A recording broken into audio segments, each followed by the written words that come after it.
At 2:17 a.m., the island of Kharg did not wake up to sirens. It woke up to silence, it then impact. The first strike did not target oil tanks. It didn't need to. Instead, precision-guided munitions slammed into radar arrays, command nodes, and air defense positions that formed the invisible shield around Iran's most valuable asset. Within seconds, that shield collapsed. Then came the second wave.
The United States is not trying to erase Kharg overnight.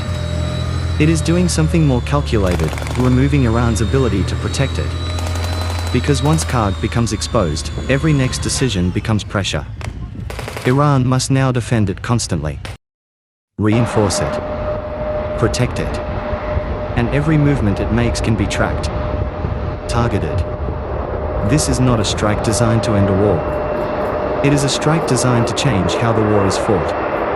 To understand why Kharg matters, you have to stop thinking of it as an island, and start thinking of it as a valve. Every barrel of oil that flows out of Iran passes through a chain of infrastructure. Pipelines, storage facilities, loading terminals, and maritime routes. And at the center of that chain sits Kharg Island. Control Kharg, and you control the flow. Disrupt Kharg, and you disrupt the system. In military terms, this is called a center of gravity, the point where multiple strategic functions converge into a single vulnerability. For Iran, Kharg is not just economic infrastructure. It is what funds everything else. Military operations, regional influence, domestic stability, all of it depends, directly or indirectly, on energy revenue. That is why Kharg has always been heavily defended. During past conflicts, it was one of the most targeted locations in the region. Not because destroying it wins a war instantly, but because threatening it forces the opponent to react. And reaction is where advantage begins. When the United States strikes Kharg, it is not trying to shut off the oil immediately.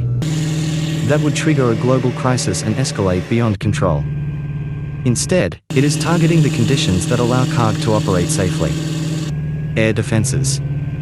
Command networks. Surveillance systems. Remove those, and Kharg becomes something different. Not secure infrastructure, but exposed infrastructure. And exposed infrastructure changes behavior. Tankers hesitate. Insurance costs rise. Shipping schedules shift. Buyers begin to question reliability. The flow does not stop overnight, but it becomes uncertain. And in global energy markets, uncertainty is enough. Because oil does not move on hope. It moves on confidence. And once confidence in Kharg is shaken, the effect spreads far beyond the island itself. The explosion happens in seconds. The market reacts in minutes. Within hours of the strike, trading floors across the world begin to shift. Oil prices climb, not because supply has already stopped, but because traders anticipate what might happen next. This is how modern markets work. They do not wait for confirmation. They move on probability. And the probability has just changed. Kharg Island is now at risk. That single realization triggers a chain reaction. Shipping companies begin reassessing routes. Insurance firms adjust risk models. Tanker operators delay departures. Buyers start looking for alternative suppliers, often at higher cost. And all of this happens before a single additional strike is launched. Because the system is not reacting to destruction. It is reacting to uncertainty. Then comes the second layer. The Strait of Hormuz. Roughly a fifth of the world's oil flows through this narrow passage. And Kharg sits directly upstream of that flow.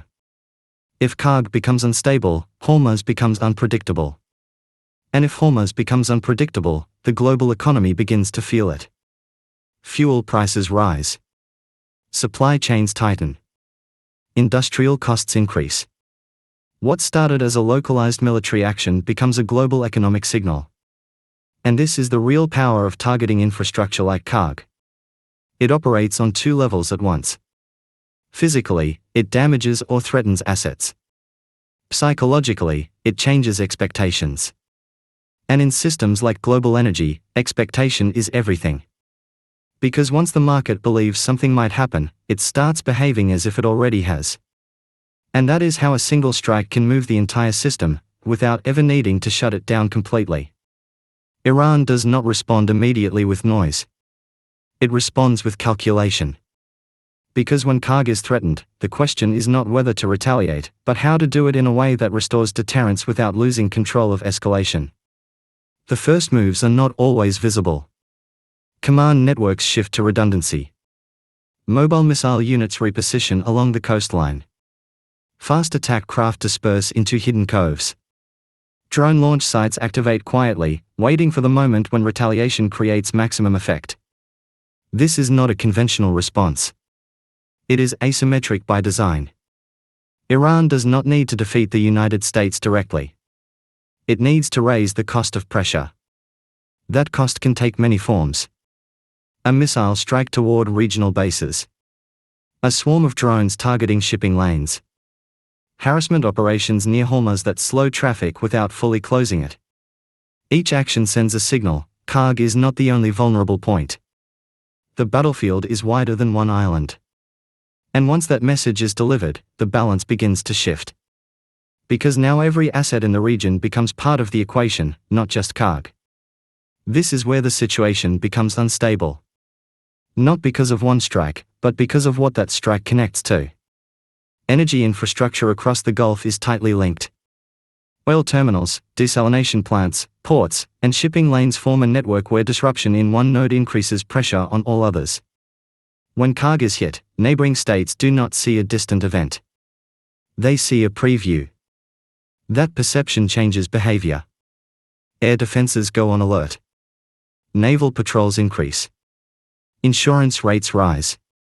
And in that heightened environment, even small incidents carry larger consequences. A drone intercepted near a tanker. A missile detected near a port. A radar system misidentifying a civilian vessel.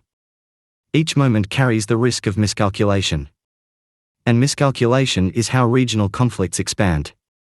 Because escalation is rarely a single decision. It is a chain of reactions, each one justified by the previous one, each one narrowing the space for de-escalation. Once that chain begins, stopping it becomes harder than starting it. At this stage, the most important action is not what the United States does, but what it chooses not to do. The oil facilities on Kharg remain largely intact. This is not restraint out of limitation. It is restraint by design. Destroying those facilities would immediately remove Iran's export capacity, but it would also trigger a global energy shock that affects allies and adversaries alike.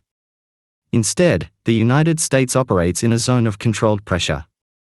By degrading defenses rather than destroying output, it creates leverage without collapsing the system. This allows escalation to remain reversible. Because once oil infrastructure is fully destroyed, the conflict crosses a threshold where economic damage becomes global and immediate. Holding back keeps that threshold intact. But it also introduces tension. Because the threat remains visible. Everyone knows what the next step could be. And that knowledge becomes part of the battlefield itself. If that next step is taken, the consequences move beyond strategy into systemic shock. Kharg going offline does not simply reduce Iran's exports. It removes a major supply node from a system already operating with limited redundancy. Oil prices do not rise gradually in such scenarios. They spike. Markets react not only to loss of supply, but to fear of further disruption. Shipping routes through Hormuz become contested. tankers delay transit. Insurance premiums surge. And as movement slows, the effects cascade outward. Fuel costs increase. Industrial production faces higher input prices. Supply chains tighten. This is how an energy crisis forms, not from a single event, but from the compounding effect of risk, delay, and uncertainty. And because energy underpins nearly every sector, the impact spreads far beyond oil itself. It reaches transportation, manufacturing, agriculture, and everyday consumption. A strike on one island becomes a pressure point on the global economy. At its core, this conflict is not just about geography. It is about systems. Iran operates through layered defenses, distributed forces, and asymmetric responses designed to complicate the battlefield. The United States operates through integration, linking sensors, platforms, and decision-making into a unified structure. When Kharg is targeted, these two systems collide. Iran attempts to expand the battlefield, increasing uncertainty and forcing reactions across multiple domains. The United States attempts to compress it, controlling escalation through precision and timing. The outcome depends on which system imposes its logic on the other. If the battlefield expands faster than it can be controlled, instability grows. If it is contained and shaped, pressure remains targeted. This is not a battle decided in a single exchange. It is decided in how each side manages complexity over time. Every conflict has a threshold, a point where pressure turns into transformation. For Kharg, that threshold is clear. As long as the island remains functional, even under threat, the system holds. But if its core infrastructure is disabled, the situation changes instantly. Iran loses not just revenue, but strategic flexibility. The ability to sustain operations, influence markets, and project power becomes constrained. At that moment, decisions accelerate. Retaliation becomes more urgent. External actors become more involved. Diplomatic pressure intensifies. The conflict enters a phase where outcomes are no longer incremental. They are structural. And once that point is reached, returning to the previous state becomes increasingly difficult. So what happens after the United States strikes Kharg Island? The answer is not found in the explosion itself, but in the sequence that follows. If escalation is contained, the result is sustained pressure, a strategic standoff where both sides test limits without crossing them. If escalation expands, the conflict shifts into something far larger, where energy, economics, and security converge into a single crisis. Because Kharg is not just a target. It is a lever. And whoever controls that lever influences not only the battlefield, but the system connected to it.